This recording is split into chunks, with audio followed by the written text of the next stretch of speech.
जैसे ही मैं खड़ेदा हुआ देखा तो मेरे दोस्त खड़े हुए थे और कह रहे थे, लगता है तेरी तबीयत ठीक नहीं है, तुझे पहले बताना चाहिए था, हम पानी ले आते, कहीं तू कुएं में गिर जाता तो हमारे घर वाले तो हमें भी जान से मार देते। मैंने उन्हें बताया कि मेरी तबीयत खराब नहीं है, मैंने सचमुच भूत को देखा है। उन लोगों को विश्वास नहीं हो रहा था कि अजय, जो कि कभी भी भूत के बारे में बोलते थे, तो वो कहता था कि भूत नहीं होते, मगर इसे आज हो क्या गया है जो हर बात पे भूत भूत लगाए हुआ है।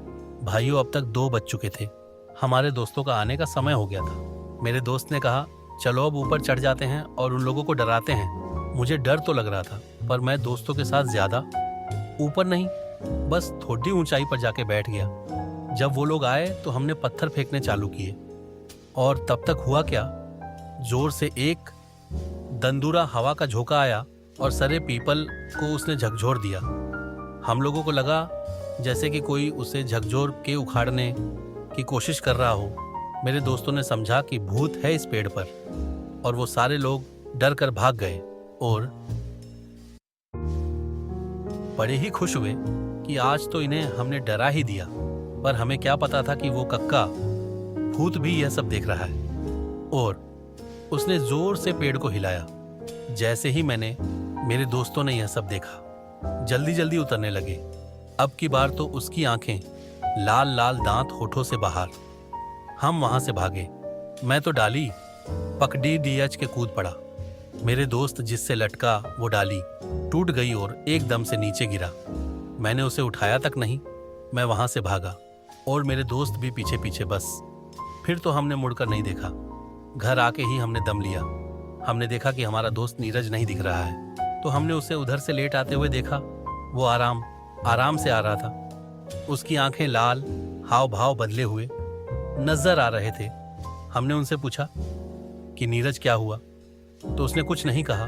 बस हमारी तरफ ऐसी ही नजरों से वह देखकर चला गया और जाकर सीधे अपनी चबूतरे पर जाकर बैठ गया। उसके हाव भाव बदले, आवाज भारी सी हो गई है। जब घर के सब लोगों ने उसे देखा और कहा, कहाँ गए थे तुम लोग, तब मेरे दोस्त सुरेश ने सारी बात बता दी।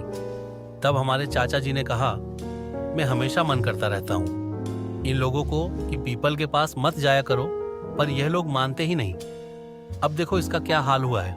अब जाकर भगत जी को बुला के ले आओ। हमारे गांव में एक बाबा हैं शियाराम, जो हनुमान के मंदिर में रहते हैं और पूजा करते हैं। वो तंत्र मंत्र इन चीजों में माहिर है, इसलिए उन्हें लोग भगत जी के नाम से बुलाते हैं। तब मैं जाकर मंदिर से भगत जी को बुलाया। भगत जी ने मुझसे कहा कि पहले कुल्ला कर और जाकर हनुमान के मंदिर से बभूत राख लेकर आ। तब मैंने राख ली। तब तक भगत जी ने कुल्ला करके अपना कमंडल, साधुओं के पास जो पानी पीने के लिए होता है, उठाया और चल दिए, और मैं उनके पीछे पीछे चल दिया। भगत जी वहां पहुंचे और पहुंचते ही सब समझ गए और कहा, भाई तुम यहाँ क्या लेने आए हो, के हो? वो चुप रहा, कुछ बोला नहीं। तब भगत जी समझ गए कि तू ऐसे नहीं बताएगा। तब भगत जी ने धरती के पैर छूकर बैठकर मुझसे राख मांगी। मैंने उनको राख दे दी। तब उन्होंने कुछ मंत्र बोलाकर उस राख को उसके ऊपर फेंक दिया और कुछ कमंडल से जल के छींटे मारे। तक उसका कान पकड़ी डिडी के बोले, बता तूने इस लड्ढके को क्यों पकड़ा रखा, और कौन है तू और कहां से आया है?